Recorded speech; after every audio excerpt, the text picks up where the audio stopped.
नमस्कार. कधी विचार केलाय का की आपल्या एकाच व्यक्तीच्या आत किती वेगवेगळी माणसं लपलेली असतात? हो, आज आपण आपल्या आतल्या याच वेगवेगळ्या चेहऱ्यांबद्दल बोलणार आहोत. मानसशास्त्रामध्ये याला म्हणतात अहंकार अवस्था. नाही का असं होत की कधी आपण एकदम शांतपणे लॉजिकने विचार करतो आणि दुसऱ्या क्षणी एखाद्या लहान मुलासारखे हट्टी किंवा भावूक होतो. असं का होतं बरं की एकाच माणसात इतके वेगवेगळे व्हर्जन्स कसे काय असू शकतात? याचं उत्तर ना आपल्या व्यक्तिमत्वाच्या घडणीतच आहे. चला तर मग या प्रवासाला सुरुवात करूया. आपण आपल्या व्यक्तिमत्वाचे 3 महत्वाचे पैलू उलगडणार आहोत. एक आहे आपल्या आतलं अल्लड मूल, दुसरा आहे एकदम प्रॅक्टिकल विचार करणारा प्रौढ, आणि तिसरा सगळ्यांवर लक्ष ठेवणारा, काळजी घेणारा पालक. आणि हो, शेवटी हेही बघू की एका चांगल्या आयुष्यासाठी या तिघांमध्ये बॅलन्स का इतका महत्वाचा आहे. ओके, तर सुरुवात करूया या फ्रेमवर्कने. अहंकार अवस्था. सोप्या भाषेत सांगायचं तर ही आपल्या आतल्या दुनियेला समजून घेण्याची एक जबरदस्त पद्धत आहे. तर मग ही अहंकार अवस्था म्हणजे नेमकं काय? बघा, ही एक अगदी नैसर्गिक मानसिक गोष्ट आहे. म्हणजे काय, तर आपल्या काही भावना आणि त्यासोबत येणारं आपलं वागणं यांचं एक पॅकेज. पेनफिल्ड नावाच्या संशोधकाने तर हे सिद्ध केलंय की आपला मेंदू आपले सगळे अनुभव आणि भावना ह्याच अवस्थांच्या रूपात साठवून ठेवतो. आणि आपल्या प्रत्येकात अशा 3 बेसिक अहंकार अवस्था असतात. पालक, प्रौढ आणि मूल. याच तिघांना मिळून आपलं व्यक्तिमत्व बनतं.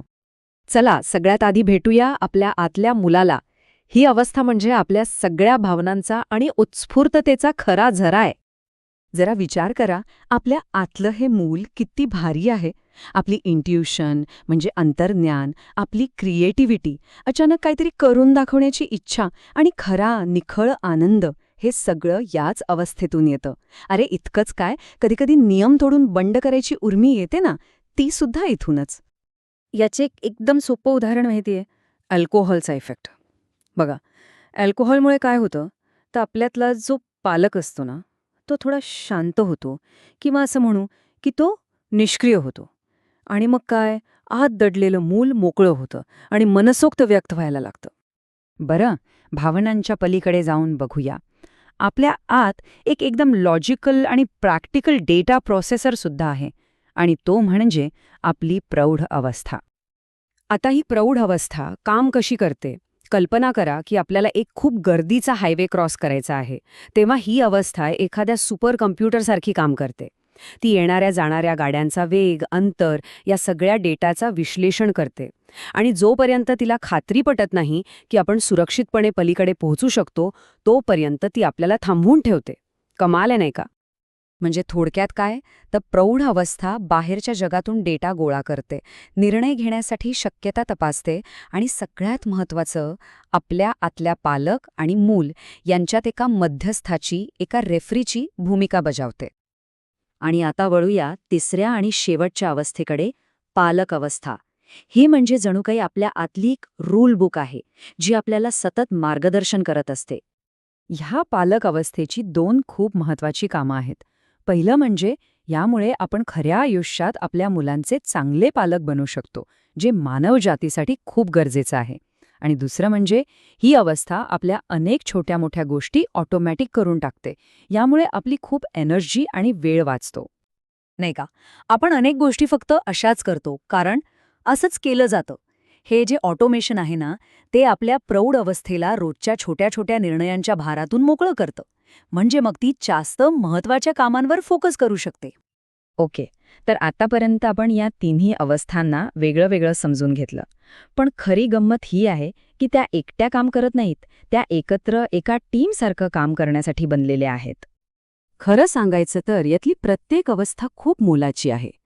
पालक आपला संरक्षण आणि कार्यक्षमता बघतो. प्रौढ आपल्या समोरच्या अडचणींवर उपाय शोधतो.